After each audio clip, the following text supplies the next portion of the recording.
Hello, YouTube. I'm your host, Ago, and today we are going to talk about The Fast and the Furious. Like many of you viewers, I am fond of the Fast and the Furious franchise, but it wasn't always this way. I saw the first movie during the summer of 2001. It was between my junior and senior years of high school. I already loved cars, but it was mostly Oldsmobile Aleros, Mustangs, and Honda Preludes at that time. I remember my friend telling me that I would love the first movie, so we went to see it. It started kind of cheesy, but I was like, maybe I can get into this.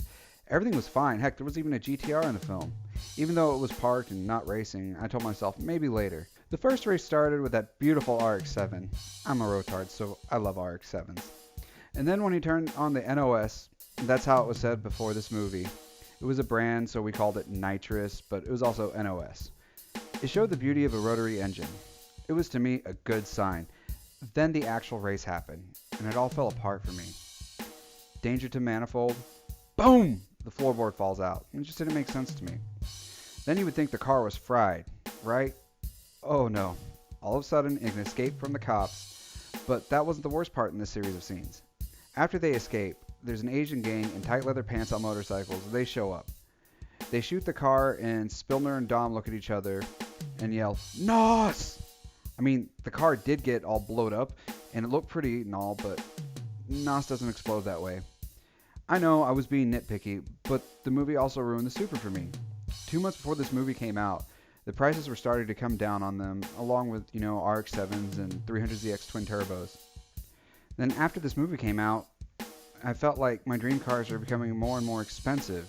I mean, they really were. It took years for me to appreciate what this movie did for the car scene. Yes, I know idiots always race afterwards and broke their cars. I've seen it multiple times after multiple movies. But people wanted to start modifying their cars. That was a good thing. Aftermarket parts started coming out everywhere. The Land of the Rising Sun started to release cooler and cooler models again. I mean, we got the RX-8, the 350Z, the G35, and eventually Godzilla himself, the GTR. So here we go.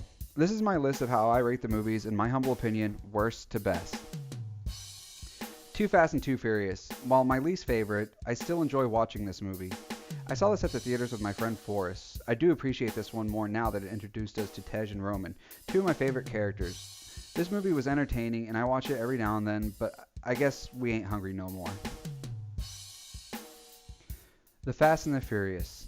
Okay, I know this is the OG film, and the only reason it isn't last is because how much I appreciate what this film did for car culture. I watch it at least once every 6 months or so for a good laugh. Fast and Furious, or The Fast and the Furious 4. I've heard people call it either or. I was living in Alaska when this came out. I was kind of skeptical in watching it, but I'm glad that I did. It brought us full circle back to the original cast. It was more mature than previous entries, and I feel that it was the starting point to the great saga that we have embarked on these past few years. My favorite part of this movie is when Brian beats the poo out of his fellow agent and, oh yeah, the friggin' R34. The Fast and the Furious 6. I was so excited for this film, and it didn't let me down one bit. That is how much I like the final 4 films. Spoiler alert, I know people like to joke about the runway, but I was freaking entertained. The reason this one isn't higher is because 2 of my favorite characters are killed off. I know Han died in Tokyo Drift, but they show how and why. Also, Wonder Woman was dropped from the plane. I love the pair of them, but I knew it wouldn't last forever. Also, it introduced us to Jason Statham's character. Rapido 5. Oh my gosh. I love this movie. The part where they are in Rio and dragging the vault was so awesome. There were so many great scenes in this movie, and I love how it set up the future of how the films are going to be laid out. I really enjoy how they've become heist films. It is kind of what the Italian Job remake aimed for, but a whole freaking lot better. Frick yeah. Also, it brought The Rock into the family. The Fate of the Furious. Yeah, the first film that we knew no matter what, Paul Walker could not be in it. It was a great movie, but I still feel like part of it was missing, and I hate the part where they actually name drop him. Not where they name the baby Brian.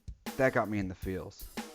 Overall, an awesome movie, but I've only seen it twice, and I hated how they killed off Elena. She was such a strong, great female character.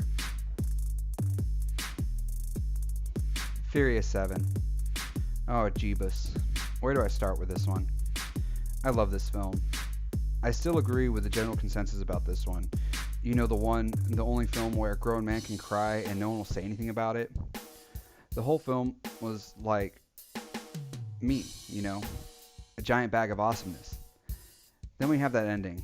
It still hits me in the feels every single time I watch it. I could go more into this one, but we'll just leave it at that. Oh, you thought we were done? No way. Nuh-uh. I did not forget the Fast and the Furious Tokyo Drift. This one is my absolute favorite. This was Justin Lin's first venture into the series, and man did he rock it. I know the acting's considered cheesy and bad by some, but this movie was totally rad. I love imports, and this one had all of my favorites. The RX-7 was so badass.